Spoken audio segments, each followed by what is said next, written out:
Today we are going to be talking about myths. Website myths. Yeah!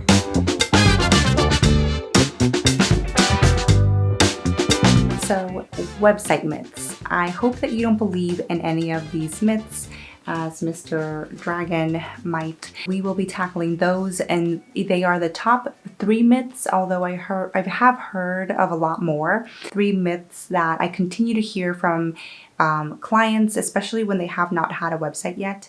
They continue to kind of spout these out, and I'm like, that's just not how things work. So we're going to be tackling that today. My name is Yasmin Robles with Robles Designs, and we create drill-worthy websites for entrepreneurs who are hell-bent on taking over the world. You can check us out at roblesdesigns.com, and you can check out the checklist at roblesdesigns.com/checklist. There is also available, if you go on our Instagram at Robles Design Studio, you can hit the link in the bio, and you can actually get enrolled into a 3-day, if you are starting your website, a 3-day website starter, where basically you get 3 different emails and with videos and kind of just outlining what you should be doing to get that website up and out in 3 days. It's a bit of work, but you can definitely do it. And in today's episode, we're going to be talking about the myths so that after you have launched your site, you are not continuing to believe these.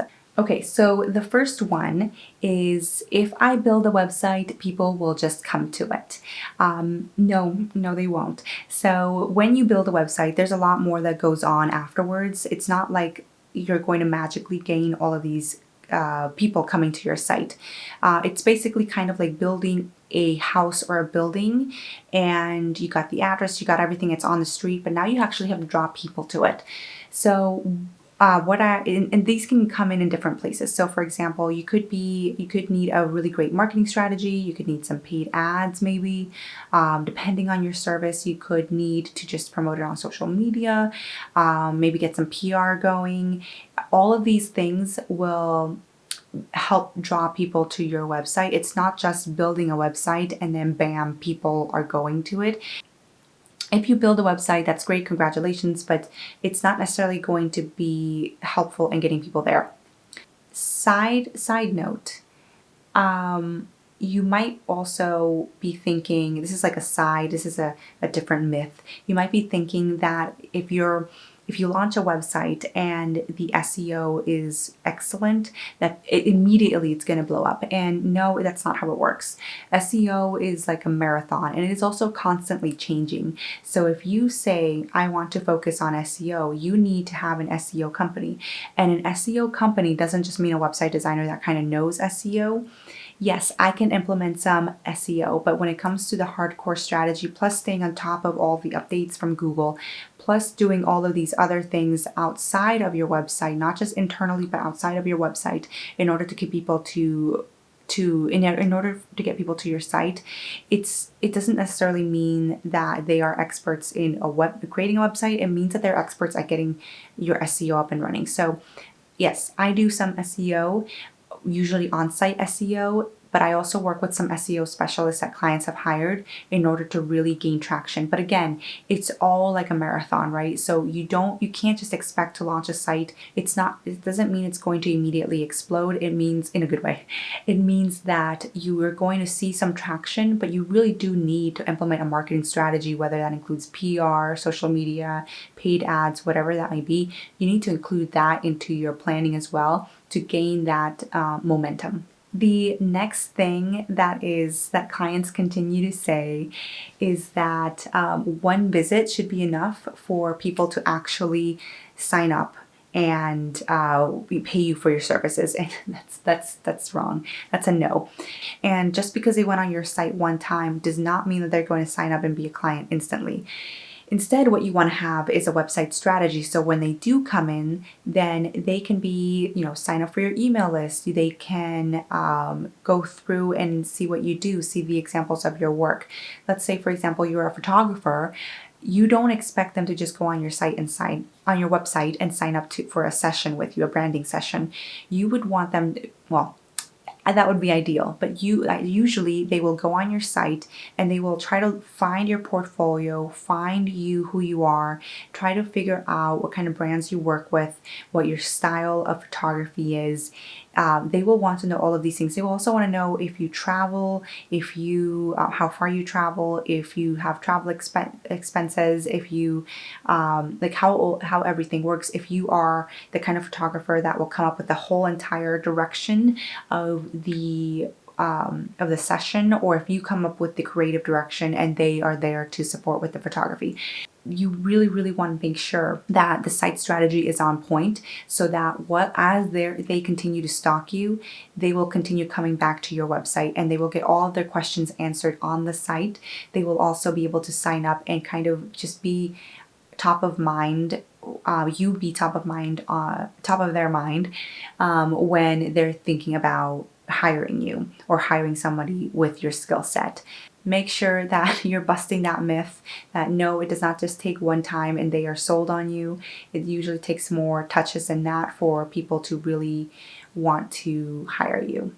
The third myth that we will be tackling today is, I see it so often. It's so sad. But usually clients want to include every single thing that they do, every single service that they've ever offered, every single product that they have ever sold, everything. They want to include everything onto their site. And if you're a product-based business, we can do this. We can include every product, and we would just strategize the menu, the navigation, and the filtering, all of that, so that your number one product is what shows up. When it comes to service-based businesses, though, a lot of my clients, they might have, like, let's say they are a VA, and typically they have done many things, right? So they will do social media scheduling, they will do some email organization for you, so they might email people back, they might do some invoicing, they might do all these different things, and they will list them all out on their website. And that is just very confusing for people, because if you list out every single thing you do, it's just kind of overwhelming, and they want to know what your specialty is. So even on my site, yes, we do logos and we do some flyers. We do have some recurring clients where we support them with updating their website. We keep it updated. We do some of their just social media scheduling, just basic stuff, graphics for social media. We do some of their flyers and postcard prints, business cards. We've done things like that for them, but you won't really find that on our site. What you will find is that we focus in on website design, and we have a few different pages for that, a few different packages, but that's basically it.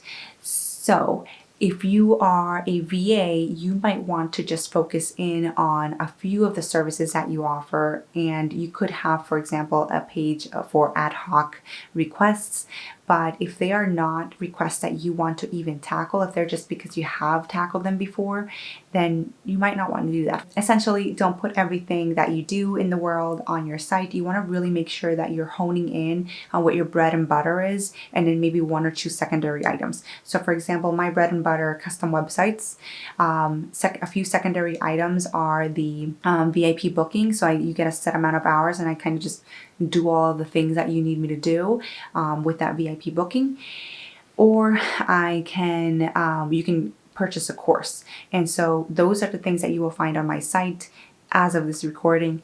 And you won't find that I have done courses before for helped put together a course for people before. I've made some reels I put together a reel for another client. These are just like random things that I do. They're not my bread and butter. They're not my jam. Apparently I'm hungry. They're not my bread and butter. They're not my jam. They're not my peanut butter either. Basically, you just don't want to put everything on the site that you do. It confuses people. Just a quick recap.